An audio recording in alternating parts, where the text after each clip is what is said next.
This story is titled, Mom Canceled My 18th B-Day Party as Golden Child's Sister, Wanted to go to a concert, and later I found out she drained my college fund for her too. So I made sure to get what's mine, and now they are begging. Hey everyone, if you're enjoying these stories and want to support the channel, don't forget to hit that subscribe button. It really helps our channel. Now let's start the video. OP starts by saying, Hey Reddit, I wasn't sure if I wanted to share this, but after thinking about it, I decided it might help to get it off my chest. So a few weeks ago, I turned 18. Yeah, the big 1-8. I had it all planned. A small party at home with my friends. Nothing crazy, just pizza, some snacks, maybe some games or music. Something chill, just the way I like it. But let me tell you, things didn't go the way I hoped. In fact, my birthday ended up being one of the worst days I've had in a long time, and I honestly feel like I need to vent about it. So buckle up because this is kind of a long story. Let me start with a little context. I have a younger sister, Rachel, who's 16. She's 2 years younger than me, but somehow manages to feel like the center of the universe in our family. She's outgoing, super bubbly, and the kind of person who can talk her way into or out of anything. I'm not saying that's a bad thing, but when you're her older sister, it can feel exhausting, to say the least. And then there's my mom. Ever since we lost my dad 2 years ago, it's like she and Rachel have this unbreakable bond. They do everything together. Shopping, watching movies, going on these little girl trips. Meanwhile, I'm just there. Don't get me wrong. I know my mom loves me, but it's like she doesn't see me the same way she sees Rachel. Rachel gets all the attention, all the praise, and all the support. Me? I get told I'm the strong one, which is basically code for figure it out yourself. It's not like this was the first time something like this happened. My sister, Rachel, has always been the star of the family, especially after Dad passed away. Growing up, I didn't really notice the favoritism. If anything, it felt like Dad balanced things out pretty well. Rachel and Mom were always closer. Mom called her her little twin, but Dad made sure to spend time with me. He encouraged my love of art and books, and he never made me feel less than Rachel, even though we were so different. Losing him 2 years ago was like losing the one person who truly saw me. Since then, it's been all Rachel, all the time. She's the kind of person who lights up a room, charismatic, funny, and good at getting people to like her.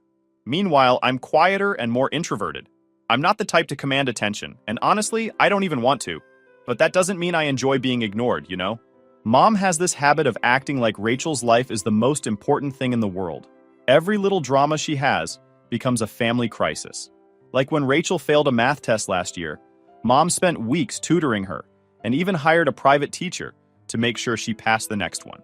Meanwhile, I had to beg her for weeks just to get art supplies for a school project. She said something like, "You're creative, you'll figure it out." And that's the thing. She expects me to figure it out because I'm the strong one.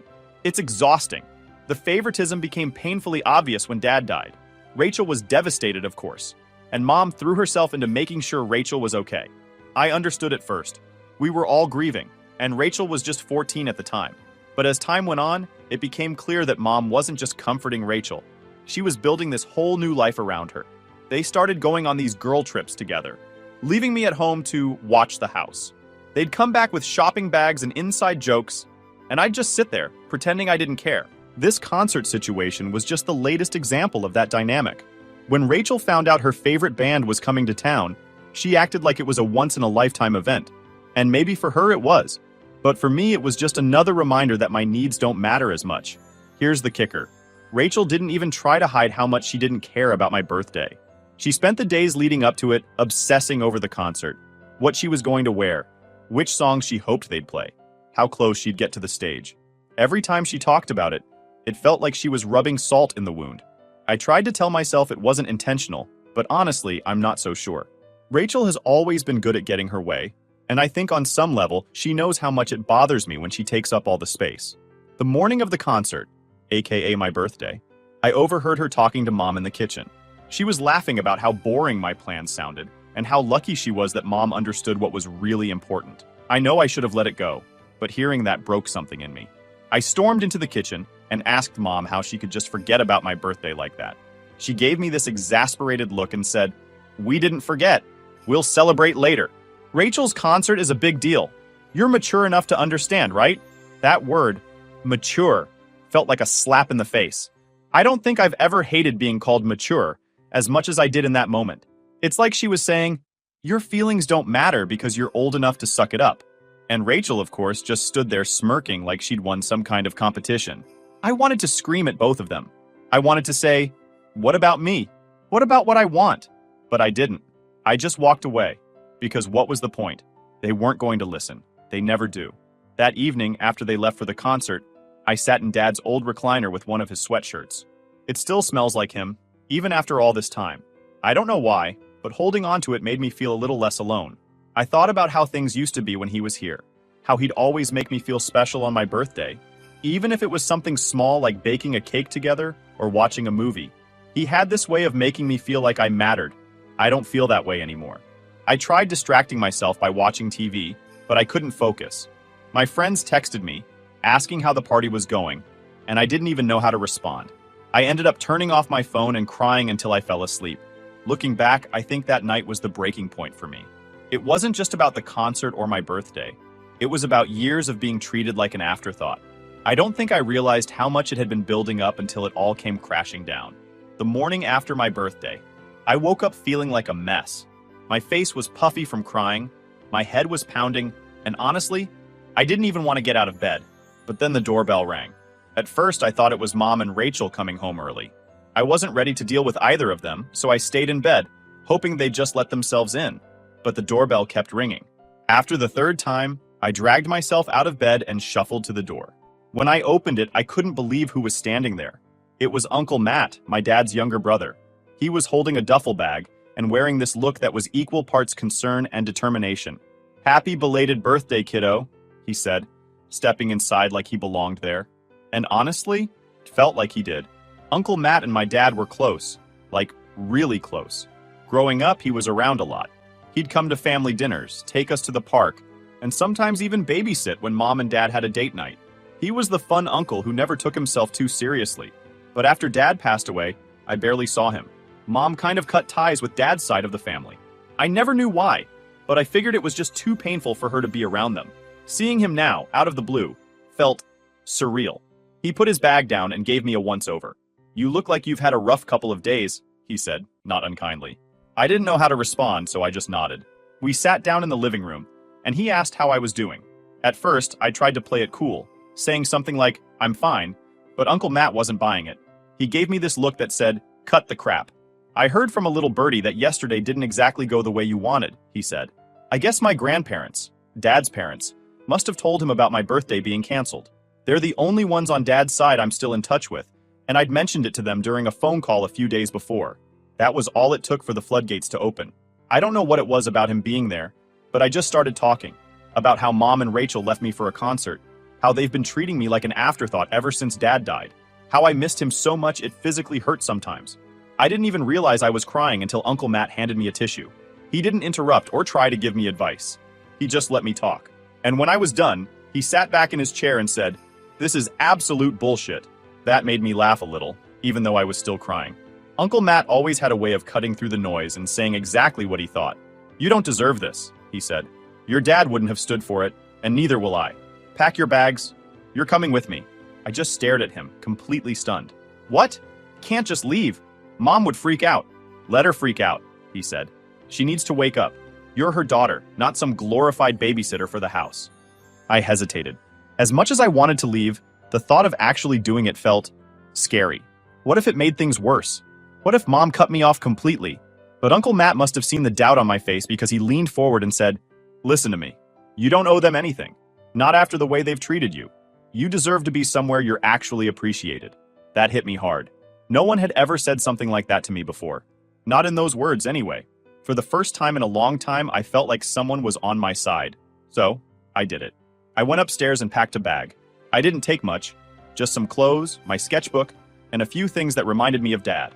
When I came back downstairs, Uncle Matt was waiting with his duffel bag over his shoulder. "Ready?" he asked.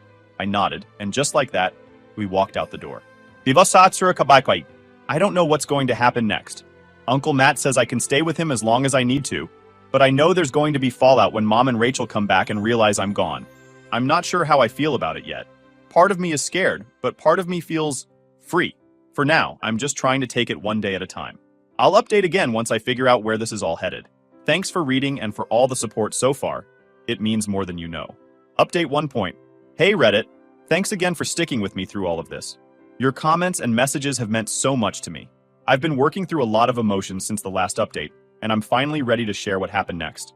Spoiler alert, things got intense. So after I packed my bag and left with Uncle Matt, we didn't go straight to his place. Instead, we stopped at a nearby diner. He said he wanted to grab a bite to eat and let me decompress a little before dealing with the inevitable storm. I didn't realize how much I needed that until I was sitting in the booth, sipping a milkshake while he told me funny stories about him and my dad growing up. For the first time in days, maybe weeks, I felt like I could breathe. But eventually, the moment of calm had to end. Uncle Matt looked at me over his coffee and said, "All right, kiddo, time to face the music." We headed back to my house, and when we pulled into the driveway, Mom and Rachel's car was already there. My stomach dropped.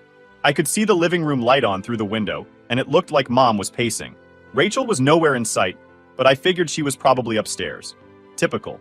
Uncle Matt parked the car and turned to me. "You don't have to say anything if you don't want to," he said. "I'll handle it." I nodded, too nervous to speak. My heart was pounding as we walked up to the door. Uncle Matt didn't even knock. He just opened it and strode inside like he owned the place. "Hey, big sis!" he called out, his voice dripping with sarcasm. "You got a minute?" Mom came rushing out of the kitchen, looking both confused and annoyed. "Matt? What are you doing here? And why?" Her eyes landed on me, and her expression shifted to something that looked like guilt. "What's going on?" "What's going on?" Uncle Matt said, his voice sharp. "Is that your daughter has been treated like crap for the past 2 years. And I'm done watching it happen." Mom's face turned red. "Excuse me? What are you talking about?" "Oh, come on," Uncle Matt snapped. "Don't play dumb. You left her alone on her 18th birthday so you could take Rachel to a concert, and that's just the tip of the iceberg, isn't it? You've been favoring Rachel for years, and you don't even see what it's doing to her." Mom looked like she wanted to argue, but she couldn't. Instead, she crossed her arms and said, "This isn't any of your business, Matt. It's my business when my niece is sitting at home crying because her mom and sister can't be bothered to care about her," he shot back. "Tom would be rolling in his grave if he knew how you've been treating her." That hit a nerve. Mom flinched, and for a second I thought she was going to yell at him, but instead she just said, "You don't know what it's been like. I've been doing my best. Raising 2 kids alone isn't easy." "No one's saying it is," Uncle Matt said, his tone softening just a little. "But neglecting one of them while you pour all your energy into the other? That's not doing your best. That's playing favorites."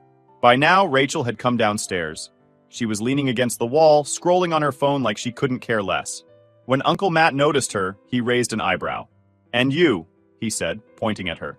"You've been walking all over your sister for years, and you know it." Rachel looked up from her phone, rolling her eyes. "Oh, please. She's just being dramatic." Uncle Matt laughed, but there was no humor in it. "Right. Because being forgotten on your 18th birthday is dramatic. Got it." Rachel didn't respond. She just went back to scrolling, which honestly hurt more than if she'd argued. It was like she didn't even think I was worth her time.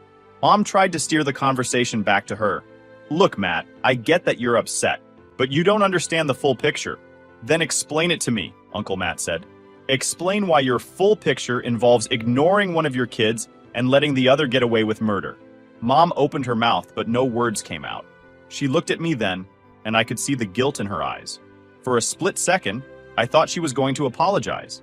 But instead, she turned back to Uncle Matt and said, "I didn't realize she felt that way. I thought she was fine." "That's the problem," Uncle Matt said. "You didn't realize. You didn't ask. You just assumed she'd be okay because she's the mature one, right? She's not okay, and it's your job to fix that." At this point, I couldn't stay silent anymore. "You didn't even text me yesterday," I said, my voice shaking. "Not once. I spent my entire birthday alone and you didn't even care." Mom's face crumpled. "I'm sorry," she said. "I didn't know it was that bad." "You didn't bother to find out," I said. "You've been so focused on Rachel that you don't even see me anymore." There was a long silence after that. Mom looked like she wanted to say something, but no words came out. Rachel disappeared upstairs without a word, and Uncle Matt just stood there, arms crossed, waiting for her to respond. Finally, Mom said, "What do you want me to do?" Uncle Matt didn't miss a beat. "For starters, let her come stay with me for a while. She needs a break from this house, and frankly, you need to figure out how to do better." Mom hesitated, but eventually she nodded. "If that's what she wants," she said quietly. "It is," I said. "It's what I want." And just like that, it was decided. I grabbed the rest of my things, and Uncle Matt and I left. Mom didn't try to stop me. and Rachel didn't even say goodbye. When we left my mom's house, we didn't talk much on the drive to Uncle Matt's place. I think he could tell I was emotionally drained. Instead, he let the radio fill the silence. He's got this old truck with a beat-up stereo, and he played one of those classic rock stations that Dad used to love. It was weirdly comforting, like a piece of Dad was still with us. A few nights ago, Uncle Matt and I were sitting on the porch after dinner. We've been doing this thing where we just hang out, talk about life, and try to piece everything together. He asked me casually, "So, have you decided which colleges you're applying to?" At first, I thought he was joking. I let out this awkward laugh and said, "I'm not applying to college." That made him pause. "Why not?" he asked, genuinely surprised. I shrugged and told him the truth. I don't have the money, and I don't want to take on a ton of debt. Mom always said we couldn't afford it.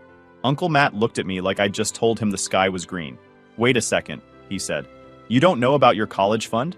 At that moment, I felt like the world stopped. "What college fund?" I asked, my voice shaky. He stared at me for a second, then rubbed his temples like he was trying to calm himself down. "Your dad set up a college fund for you when you were a baby. I remember because he wouldn't shut up about it.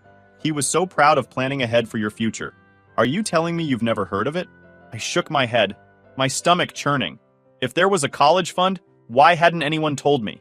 Why had Mom always said we didn't have money? Uncle Matt didn't waste any time.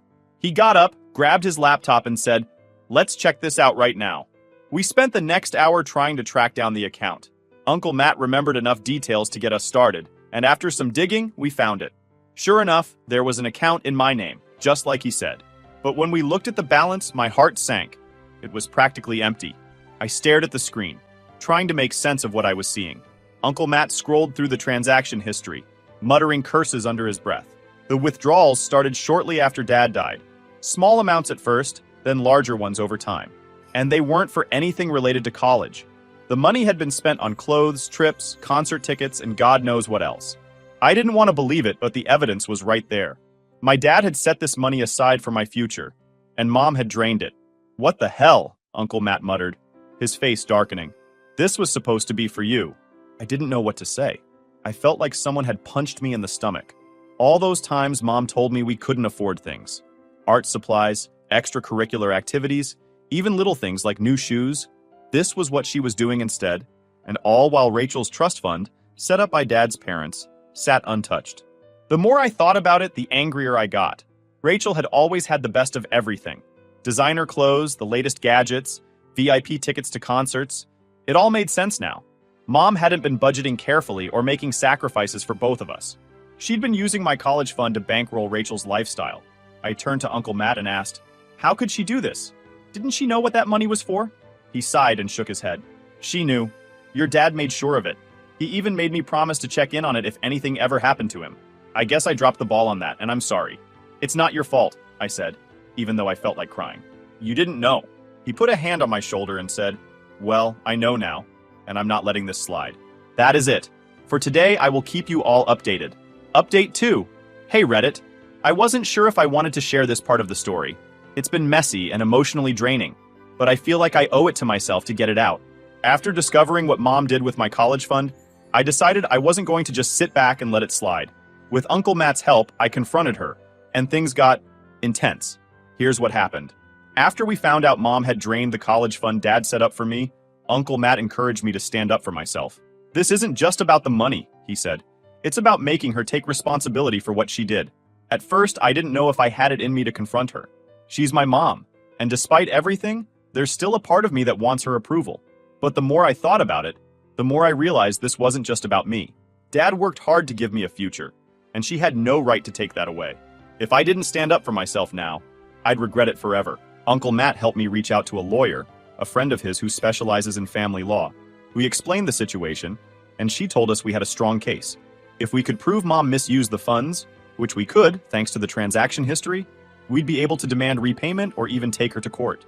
The idea of suing my own mother felt surreal, but at this point, I was willing to do whatever it took to make things right. We arranged to meet Mom at Uncle Matt's house. I didn't tell her why, I just said we needed to talk. When she arrived, she looked nervous, which wasn't surprising. She'd been trying to call and text me for days, but I hadn't responded. The first thing she said when she walked in was, "I'm so sorry, honey. I never meant for it to get this bad." I didn't respond right away. Instead, I handed her the folder with all the documents. Proof of the college fund, the transaction history, everything. She flipped through it, her face going pale. "This isn't just bad," I said, my voice shaking. "This is theft, Mom. You stole from me."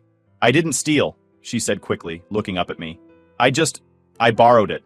I always planned to pay it back." "With what?" I snapped. "You've had years to replace the money and you haven't." Meanwhile, Rachel's trust fund is sitting untouched. She opened her mouth to respond but closed it again. She looked like she wanted to cry, but I wasn't in the mood to let her off the hook. "That money wasn't yours to touch," I said. "It was Dad's gift to me, for my future, and you used it to spoil Rachel. She needed things." Mom started, but I cut her off. "She didn't need designer clothes or concert tickets," I said. "She didn't need any of the crap you spent that money on. You just didn't care about me enough to protect what was mine." At that point, Uncle Matt stepped in. "This isn't just a family disagreement anymore," he said. "This is a legal issue. My name has every right to take you to court for this." Mom's eyes widened. "You wouldn't," she said, looking at me like I'd just threatened to set the house on fire. "I would," I said, "and I will, unless you agree to make it right." With the lawyer present, we laid out our demands. I told Mom I wanted the full amount of the college fund returned. Since she obviously didn't have the money up front, we proposed a payment plan, monthly payments until the entire balance was repaid.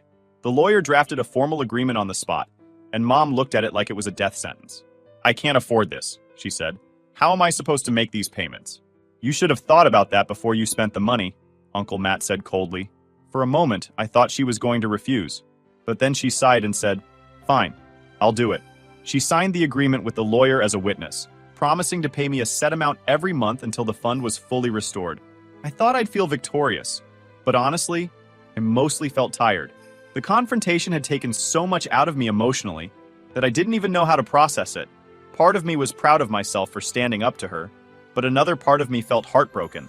This was my mom. She was supposed to protect me, not betray me. Uncle Matt tried to cheer me up afterward. "You did the right thing," he said. "Your dad would be proud of you." I hope he's right. I think about Dad a lot these days. How hard he worked to give me a future. How much he believed in me. It's still hard to accept that Mom didn't feel the same way, but at least now I'm taking steps to reclaim what's mine. Mom's first payment is due next month. I don't know if she'll follow through, but if she doesn't, the agreement is legally binding, and I'll have no problem taking her to court. I'm done letting her walk all over me.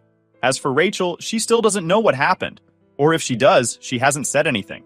Part of me wonders if she'll ever realize how much her privileged lifestyle cost me. But honestly, I don't care anymore. I'm done trying to make her or Mom understand.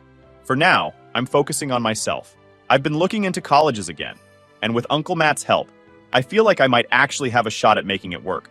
It's not the path I thought I'd take, but it's mine, and that feels pretty good. Thanks again for reading and for all the support. I'll keep you updated if anything else happens, but for now, I'm just trying to move forward. If anyone has advice on dealing with family relationships after something like this, I'd love to hear it. Until next time.